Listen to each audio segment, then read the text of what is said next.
গতকালকের পর্বে আমরা ঘুরেছিলাম মায়াবী ঝর্ণা। তো সেখান থেকে আমরা বের হয়ে এবার চলে যাচ্ছি জাফলং মেইন পয়েন্টে। তো আমরা যে নৌকাটা দিয়ে এসেছিলাম ঠিক সেই নৌকাটাতেই আমাদেরকে নিয়ে যাচ্ছে। আমরা একেবারেই ঠিক করে নিয়েছিলাম আমাদের সব যাওয়া আসা। তো এবার আমরা চলে যাচ্ছি ঠিক সেই মেইন পয়েন্টটায়। তো নৌকায় আমরা যেভাবে পারছি সেভাবে একটু মজা করতেছি।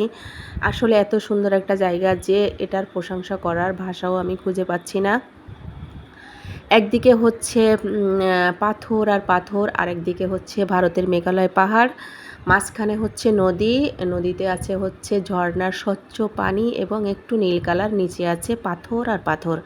আসলে এই অনুভূতিটা, এই জায়গার আনন্দটাই অন্যরকম, যে যাবেন সেই বুঝবেন। তো আমরা যেভাবে পারছি মজা করতে করতে করতে করতে প্রায় চলে এসেছি আমাদের আসল গন্তব্যে। এই যে একদম কাছে, মানে কাছাকাছি চলে এসেছি। তো আমার বড় ছেলে আর কোনোভাবেই ধৈর্য ধরতে পারছে না, নামার জন্য পাগল হয়ে যাচ্ছে। ও অনেকক্ষণ ধরেই পানিতে নামার জন্য পাগল হয়ে গেছে। মায়াবী ঝর্ণা যেখানে গেলাম সেখানে ওকে দেখতে পেলেন না, হয়তো ও ওখানে যায়নি, পানিতে নামবে, এই কারণে বিরক্ত করে মাথা নষ্ট করে দিচ্ছে।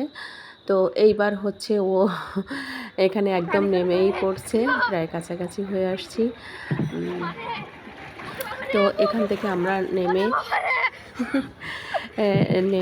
একটু হাঁটতে হাঁটতেই চলে যাচ্ছি সামনে, কারণ ও আর কোনোভাবে ধৈর্য ধরতে পারলো না। দেখেন অনেকটা পানির ভিতর নেমে গেছে, কিন্তু কত সুন্দর স্বচ্ছভাবে দেখা যাচ্ছে পাথরগুলো।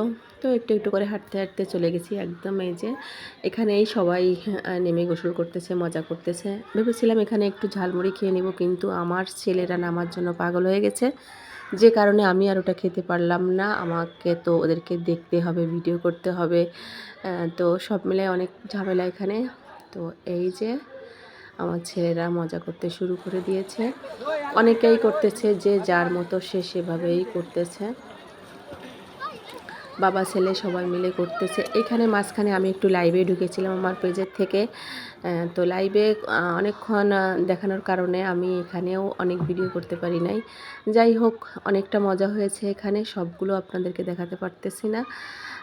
তো এখানে আমি আসলে জানি না যে আমাদের জন্য, মানে মহিলাদের জন্য একটা জায়গা আছে, সেখানে কাপড়গুলো চেঞ্জ করা যায়, যে কারণে আমি খুব বেশি পরিমাণে ভিজতে পারি নাই। কিন্তু সর্বশেষ দেখছি যেখানে আছে চেঞ্জ করার জায়গা আছে, 20 টাকা করে নেয় কাপড় চেঞ্জ করার জন্য। তো পাথরগুলো দেখে আমি এতই মানে কি বলবো, আমার লোভ কোনোভাবেই সামলাইতে পারতেছি না। যত রকম পাথর আমি দেখেছি সবগুলো করা সম্ভব নেই, তবে অনেকগুলো পাথরের ছবিও তুলে নিয়েছিলাম। এবার দেখতে পাবেন এখানে একটা পাথর এত বড়, এটা দেখে আমি খুব অবাক হয়েছি এবং আল্লাহর সৃষ্টি নিয়ে অনেকক্ষণ ভেবেছি। এটা থেকে অনেকগুলো ঝর্ণার পানি বের হচ্ছে, দেখতে পাচ্ছেন। এটা আমি অনেক দূর থেকে জুম করে ভিডিওটা করেছি। তারপর আমরা যে রাস্তাটা দিয়ে সিঁড়িগুলো দিয়ে নেমে গিয়েছিলাম, সেই সিঁড়িগুলো দিয়ে আবার উঠে এসেছি। অনেকটা সময় লেগেছে, অনেক কষ্ট হয়েছে, অনেক ক্লান্ত, এখন আর ভালো লাগতেছে না কষ্ট করতে। তো এখানে যে দোকানটা দেখলেন, এটা হচ্ছে ইন্ডিয়ান প্রোডাক্টগুলো সব পাওয়া যায় এই দোকানে। ওখান থেকে অনেকগুলো জিনিস কিনে নিয়েছি, সেগুলো অন্য কোনো ভিডিওতে দেখাবো। তারপর আমরা চলে আসতেছি শহরের দিকে।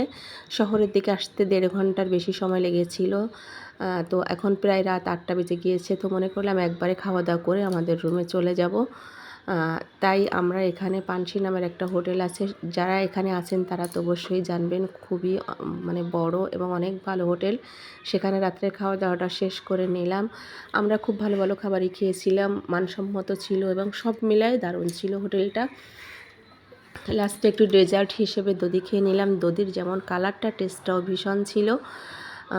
তো আমরা বেশ ভালোই খাওয়া দাওয়া করছি। সেই তুলনায় আমার মনে হয়েছে যে এখানের রেটটা অনেক কমই আছে, খাবারগুলোও ভালো ছিল। আমরা 4 জন রাতের বেলা খেয়েছিলাম, আমাদের ড্রাইভাররা রাতের বেলা খাওয়া দাওয়া করেননি। তো এই যে দধিগুলো খেয়ে নিলাম। এরপর সোজা আমরা বাসায় আমাদের রুমে চলে যাব। রুমে যাওয়ার পর শুরু হবে কালকে থেকে নতুন, মানে নতুন ভিডিও। আজকে প্রথম দিন, এ পর্যন্ত শেষ করব এখানে। তো আমরা সব মিলায় আমাদের বিল এসেছিলো এখানে 1085 টাকা। আমার কাছে খুবই রিজনেবল মনে হয়েছে। যাই হোক, রুমে চলে এসেছি, দেখা হবে আগামীকাল। সে পর্যন্ত আল্লাহ হাফেজ।